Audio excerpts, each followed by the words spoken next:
चमचे पाणी आणि गार दूध.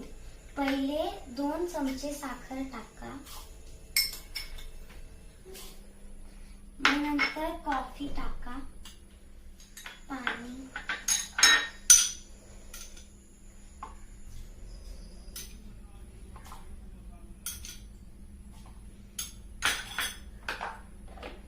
ह्याला ग्राइंडर मध्ये पेस्ट यूज कर चांगलं फेट. हे बघा, कॉफी, साखर आणि गरम पाण्याचं मिश्रण किती सुंदर झालं आहे. आता आपण ह्याच्यात टाकूया.